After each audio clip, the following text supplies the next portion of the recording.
NATO ने मनाई अपने अस्तित्व की 75 साल एनिवर्सरी। नाटो को बने हुए 75 साल हुए और यूक्रेन के साथ मिलकर रशिया को दिया संदेश। जी हाँ दोस्तों, इस वक्त की बहुत ही बड़ी खबर आ रही है नाटो से। नाटो का नाम सुनते ही दुनिया के दुश्मन देश जो कि कम्युनिज्म है, उनके एक माथे पर पसीना आ जाता है और उनके लीडर यही कहते हैं कि हमारी लड़ाई नाटो से नहीं है। क्योंकि नाटो का नाम सुनते ही दोस्तों आप देखिए, नाटो के पास दुनिया जहान के बेसिस, नाटो के पास दुनिया जहान की टेक्नोलॉजी, नाटो के पास दुनिया के देशों का जहान का फंड, नाटो के देशों के पास जबरदस्त पॉपुलेशन।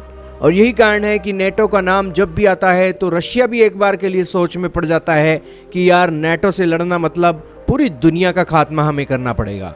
यही कारण है कि नाटो की 75 साल एनिवर्सरी मनाने के लिए ऑफिशियल इकट्ठा हुए और यहाँ पर नाटो के जो विदेश मंत्री हैं 30 देशों के, वो ब्रुसेल्स के अंदर पहुंचे। तस्वीरें आपके सामने चल रही हैं और यहाँ पर पहुंचकर उन्होंने यूक्रेन के मामले के ऊपर रशिया को एक सख्त संदेश देना था और यही कारण है कि वो संदेश दिया गया। और ये संदेश कोई लल्लू पंजू देश नहीं दे सकता था और अमेरिका की सुपर पावर को देना था। और इसीलिए वीडियो आपके सामने निकल रही है जिसके अंदर अमेरिका के विदेश मंत्री यहाँ पर यूक्रेन के साथ खड़े होकर वो कह रहे हैं कि यूक्रेन बहुत जल्द नाटो का मेंबर बनने वाला है। दोस्तों ये एक बहुत बड़ी बात है और ये एक बहुत बड़ी बात इसलिए भी है कि रशिया यूक्रेन की वॉर के बीच यूक्रेन का हौसला अफजाई करने के लिए यहाँ पर ये बातें बोली जा रही हैं।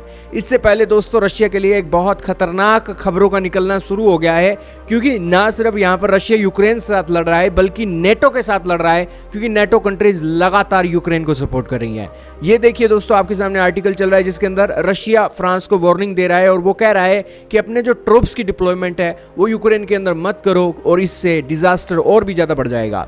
इसके अलावा एक और आर्टिकल आप देख रहे हो, इसके अंदर नाटो के चीफ कह रहे हैं कि रशिया यूक्रेन की वॉर के अंदर हमें और एयर डिफेंस सिस्टम और असिस्टेंस एक वेस्टर्न अलाइज के यूक्रेन को देने होंगे। तो यानी कि मोरल ऑफ द स्टोरी यही है कि कल को रशिया यूक्रेन की वॉर अगर रुकती है तो उस वॉर रुकने के साथ ही जो यूरोपियन यूनियन और अमेरिका है यूक्रेन को नाटो की मेंबरशिप दे देंगे।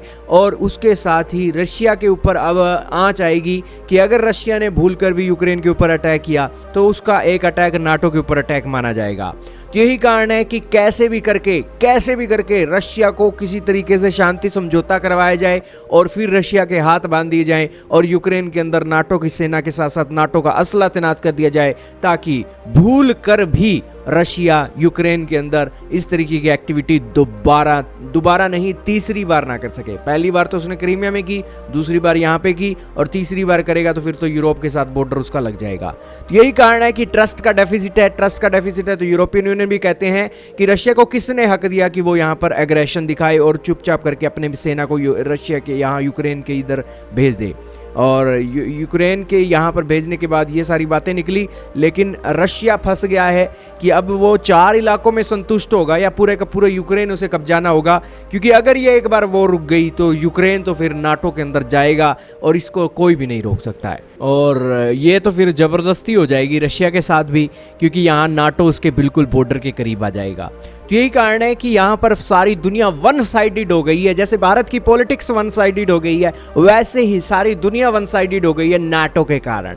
अब दोस्तों या तो रशिया को नाटो में एंट्री कर लो तो सारा कलेश ही खत्म हो जाए, लेकिन रशिया अगर नाटो में एंट्री होगा तो यूरोपियन यूनियन और वेस्टर्न कंट्रीज़ की जो वैल्यूज़ हैं वो भी रशिया को अपनानी पड़ेंगी। अब यहाँ पर जंग तो सिर्फ इतनी सी बात की है कि रशिया कम्युनिज्म छोड़ता है और वेस्टर्न एक कल्चर को अडॉप्ट करता है, या फिर कम्युनिज्म के चलते एक लोगों को दबाने का काम अभी भी चलता है। तो ये एक बातें हैं, यूरोपियन यूनियन के सभी देशों ने अपनी कम्युनिज्म की बातें छोड़ दी, यूक्रेन ने छोड़ दी, तो यहाँ पर रशिया को भी छोड़नी पड़ेंगी या नहीं छोड़नी पड़ेंगी। अगर रशिया भी छोड़ देता है तो फिर चाइना किस खेत की मूली है। तो वेल दोस्तों, ये यहाँ पर कहानी चलती चलती यहाँ से यहाँ आ गई है। अब आपका क्या मानना है कि इस सिचुएशन के अंदर फ्यूचर के अंदर क्या होगा, और इन सारी बातों के ऊपर अपनी राय का इजहार कमेंट में जरूर कीजिएगा।